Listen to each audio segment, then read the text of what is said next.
동생이 아이가 있는 엄마인데요. 얼마 전에 저한테 그러더라고요. 언니 나 애 키우느라고 정신이 하나도 없고 언니가 만든 비디오 다 볼 시간이 없어. 그래서 딱 한 10분 줄 테니까 다 정리해서 한번 말해봐.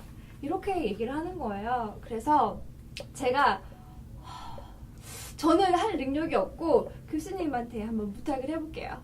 자, 크리에이티비티 어떻게 발달시킬 수 있을까요? 자, 요약해주세요. There are a number of things that you can do for creativity and that can be explained very briefly and that can be worked into a mother's or father's or educators, any person's everyday life. The fulfillment of creative potentials does not require an enormous investment. And one way, if I only have 2 or 3 minutes that I like to talk about creativity for parents and teachers, is to focus on 3 things. One is modeling, and that is a bit of jargon. It's from social learning theory, but it really means that children learn through observation, and that means that they are going to observe what the parents are doing. And the bottom line there is that a parent should model creativity. They should display creativity. And it doesn't have to be enormous creativity. They just need to consider a variety of options and avoid routine and habit, do new things, and express oneself. And what will happen is that the child will learn through observation and see the parent doing creative things, and the child will learn about creative behaviors. But more importantly there is that children internalize the values of their parents.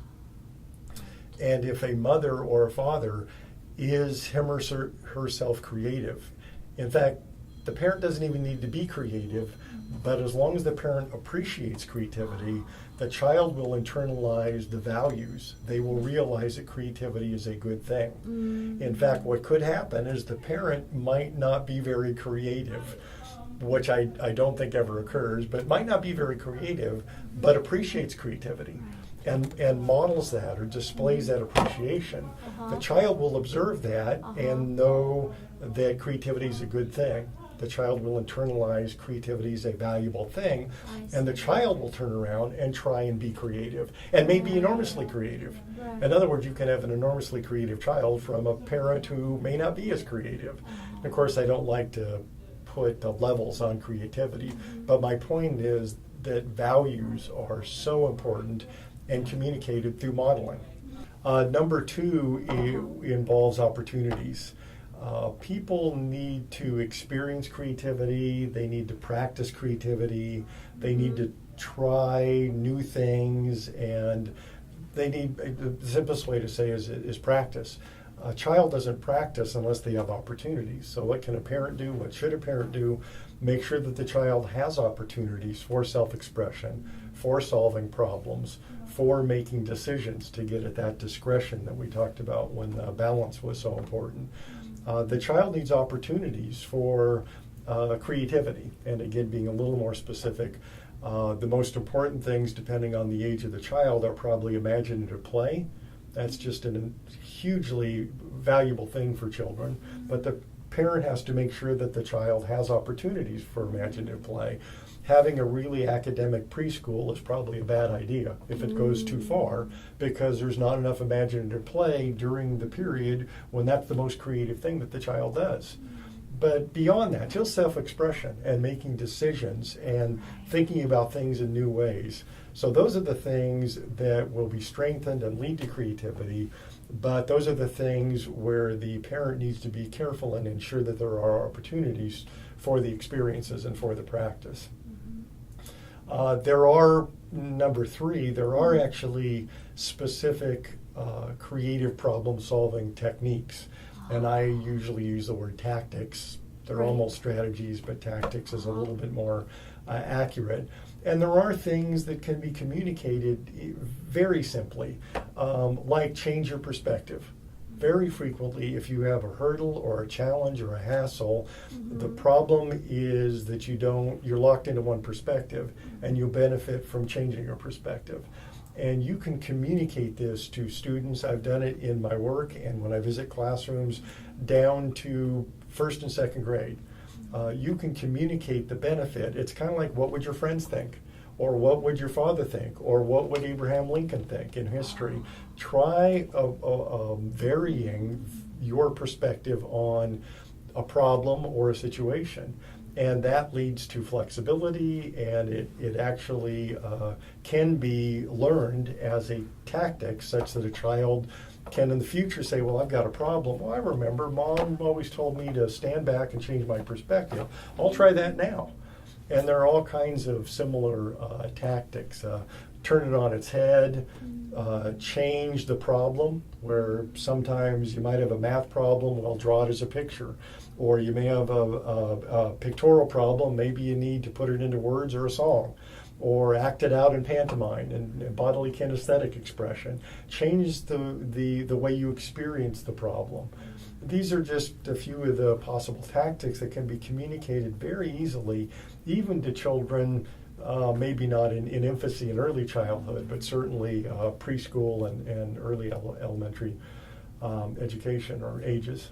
So do you use your tactics very often? Like, big, this is my perspective. Yeah. No, it's not going to work. This is my wife's perspective. Yeah. I do that, you do that very frequently. Oh. And it's an emphasis in my writing and even more so in my teaching.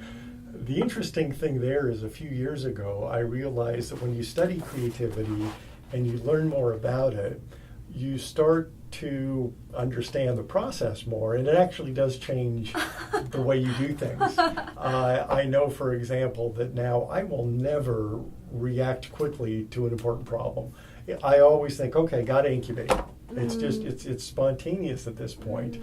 Also, it can get you into trouble, and risk tolerance is a good thing when it comes to being creative. And I say that because I know that creative things are new, and to do new things might be risky because they're new. You don't know what's going to happen. And so I've gotten to a point where very frequently I will take a risk. And I don't think when I was growing up I was a risk taker, certainly not to the degree I am now. But my behavior's changed because I've seen the value of risk tolerance and risk taking for creativity. So I'm talking about, you asked me about tactics in my own life. Definitely, but there's even more about creativity that I don't try to be creative, but I think that the things that are a part of the creative process are good for us. And I do think they add to quality of life and more effective problem solving and better communication. And so I do them. And I'm not really, so it's almost as if creativity is not my end goal, but creativity is what has taught me that these are part of what it means to be human, and they lead to a more effective and enjoyable life. So I do them. My life has changed because of the study of creativity. 사실 박사님이 창의적 잠재성이라는 개념을 어떻게 보면 끄집어 내셨는데요. 창의성과 창의적 잠재성은 과연 뭐가 어떻게 다른지, 그리고 왜 우리가 창의적 잠재성을 가치를 둬야 하는지 설명해 주시겠어요? This is among the most important questions there are, or those are among the most important questions, and for several reasons. One of them is there is a big difference between manifest creativity or socially recognized creativity or creative products and productivity versus creative potential. And of course the simple answer is that the socially recognized creativity is manifest. There is some clear, unambiguous sign. This is why scientists like to look at creative products, because there's a thing there that can be studied and is manifestly creative. And this is why famous creators are very frequently studied in the research. They are unambiguous instances of creativity. There's no ambiguity. They're definitely creative. They've proven themselves. The problem is that creative products and unambiguous creative individuals may not tell us about everyone else and may not tell us about creative potential. And this becomes a part of the question of why is it important? Because the most important thing we could do is to fulfill creative potentials, to take creative potential and support it so it becomes manifest. If we do that, we change the world, and it becomes an enormously creative and better place. Because everyone's got creative potential. We all have it. It is a part of what it means to be human. Just as you would say we have the potential to be of a particular height and we have the potential to learn language, we also have the potential to be creative. It does benefit, it is most likely to be fulfilled when the supports are there, or when the support and education is optimal for creativity. But the potential's there. We all have it. So if you think about it, if you look at how many unambiguously creative people there are in the world, okay, let's say 1 million, and yet we've got 8 billion people in the world, but those 8 billion all have creative potential. What happens if all of them start expressing and their creativities manifest? We have, instead of 1 million unambiguous cases of creativity, now we have 8 billion unambiguous cases of creativity. There's a cliche, it's more bang for our buck. And this is relevant because if we look at creative individuals, unambiguously creative individuals, and work with them, they might change a little bit, but I'd say marginal returns. If we work with and identify and focus on creative potentials, the capacities that we all have but may not be sharing, we're going to bang for our buck. We're going to have enormous gains. And this is true of any educational program. And this is the concept of marginal returns. If you invest here, you get marginal returns. You invest here, you have the capacity for enormous returns. And that's why creative potential is important, the capacity for enormous returns. And it's a no-lose situation, because to be creative makes us human. We all have this capacity. We wouldn't be where we are without this capacity. It's a defining characteristic, and it's something that has led to culture and to technology and to every invention that's ever been offered. It's there, but it benefits from, again, optimal kinds of support. So educators, business people, parents, people who want to grow, all should be attending to the potential, the creativity that isn't yet used. The trick is, of course, knowing where to invest, because it isn't yet manifest. Right. I don't think that's as difficult a question as some people make it out to be, partly because I think everyone has creative potential. So I think every teacher and every parent should be supporting creativity. You're not going to lose. Every child has creative potential. Some of them will make enormous gains, some of them not quite as enormous, but they all have the potential, and if the environment is optimal, they will fulfill some of their creative potential and improve, and we will get some of that bang for our buck. So you don't even worry about whether or not you're working with the right students or people. Everybody has the capacity. I see.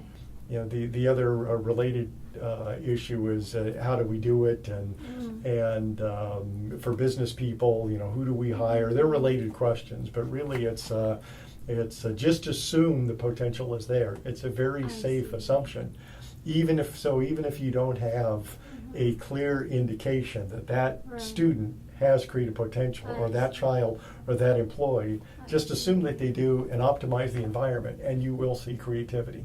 I think it's very similar to Confucius theory, because you just believe that you have good-heartedness already. Just develop it. Well, that does sound, it does sound like a perfect fit, yeah. I think you can also, to add one more thing, you can also think about what kind of mistake you might want to make. And here, I love playing golf with my dad. He's 94, he just shot a 90 2 weeks ago. He's my hero. And we play golf when we can, not as much as we used to, but it's among my favorite experiences is golfing with my dad. I mentioned it because when I golf, like every hacker, so-so golfer, you have to think about what mistake you want to make when you decide what club and where to hit it. It's kind of like, well, I can take that club and try and hit it far, but I may make a mistake and end up out of bounds. I think I'll take a little bit safer club. And if I have a mistake, okay, it's not going to get me into trouble. You think about what mistake you want to make. What's the best mistake to make of all the mistakes? Oh. And I think the same way with investing in creativity. If I want to make a mistake, I want to invest heavily in someone who's got only moderate potential. The mistake I don't want to make is not investing in someone who has moderate potential, because then you don't fulfill an inborn potential. I'd rather make the mistake in favor of creativity rather than in terms of avoiding creativity or not supporting it in an optimal way. Yeah. Oh, suddenly I think I can be very creative, inspired by you.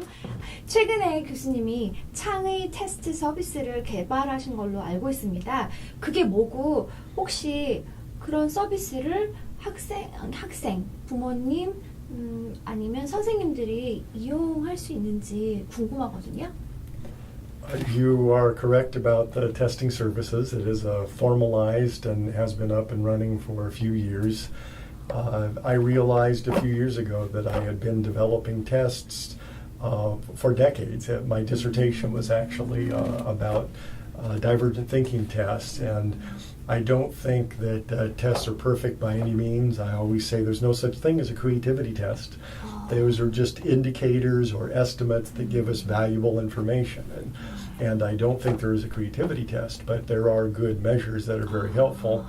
And they're helpful for doing research, they're helpful for educating, to know strengths and weaknesses and where the supports are needed, diagnostically, if you will. So I think tests play a very important role, again, in research and in education, and in therefore in understanding and fulfilling creative potentials.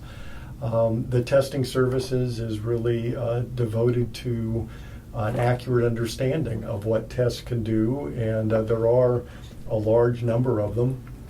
There are indicators of creative potential, and that's what I would call a divergent thinking test. It's not a test of creativity, it's an estimate of the potential for creative problem solving. And then there are measures that are looking backwards at creative achievement. So, and then you have the full range. So you have measures of creative potential, you have measures of creative achievement. In between, you have measures of creative environment, creative personality, creative attitude. If you look at creativity as a syndrome, there are estimates or measures that can provide useful, that is reliable information about virtually every part of the creativity complex. And the testing services is making sure that the right measures are used, and then especially given what I said about there being no one creativity test, only indicators, to making sure that people who use measures use them appropriately. And that the information isn't, the last thing I would want, or one of the last things, is for someone to administer a test and say, well, I understand that person's creativity, or that's our creativity score.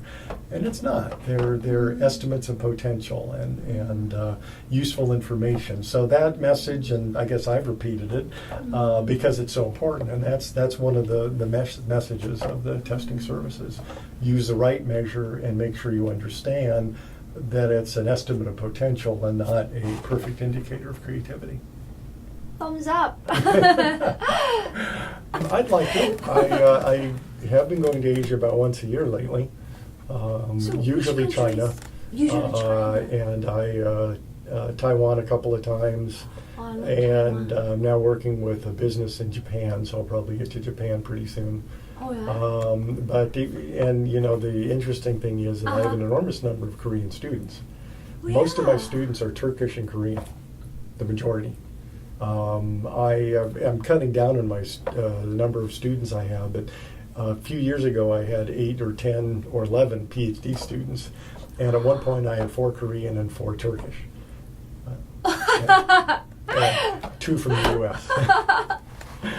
So yeah, I really should, and they're good. Lots of good work being done there too. So one day.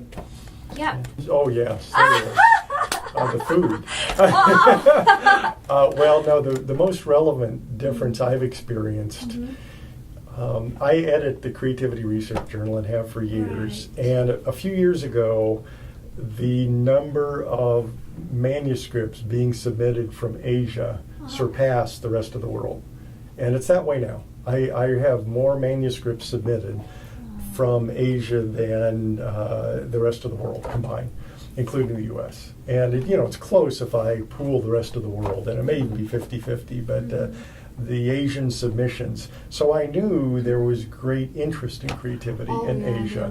And when I go, I see the labs. I often have visited the educational institutions and the schools and see what they're doing. I don't know if I said there's a new creativity association in China, and it's just very obvious that there are huge investments and a great appreciation for creativity throughout Asia, at least based on my journal and my experiences. I did start visiting once or twice a year, and I've been doing that now for several years. And that's when I realized that Eastern approach to life does have an emphasis on collectivism and harmony. So I would walk down the street and I could experience people. It was very different. The watching people jaywalk in New York versus Asia, or not jaywalk. In fact, driving, what a fascinating experience. And for many years, or most of my visits, I was scared to death in a car in Asia, not driving, because I couldn't figure it out. And finally, I talked to a driver, and he said, "Mark, the thing is, in Asia, we pay attention to everyone else, which is harmony and consistent with the Eastern thinking." And he said, in the U.S., you're probably familiar with following the rules, staying in the lines, watching the lights, and paying attention to the environment. He said, completely different. We pay attention to each other, which I think is an Eastern, nice summary of an Eastern approach to life. And I experienced that when I went there. And I could also see how much of a battle it is to, when you place so much emphasis on harmony and other people, to be an individual. So at first I thought, Asians are much more invested in creativity. When I saw the research and all of the activity in the universities and schools and labs. And then I realized it's not going to be easy, because not only do they have these investments, but they are battling a tradition where it's tough to be an individual, as is evidenced by their driving and walking down the street and so on. So, I think I now have a more realistic view. I am very appreciative of their investments, and of course, as we talked earlier, finding a nice balance, East and West. I like to get along with other people, but once in a while be a rebel. I think your traffic description applies to Vietnam too. They drive like water. Really, just wherever they can flow. Huh? Yeah, they can flow everywhere. It's like water drops. Each person is like water drop. Well, now that I realize this, it's not quite as scary to be over there. For a while, it was just, oh no, that's a red light. Wait for the impact.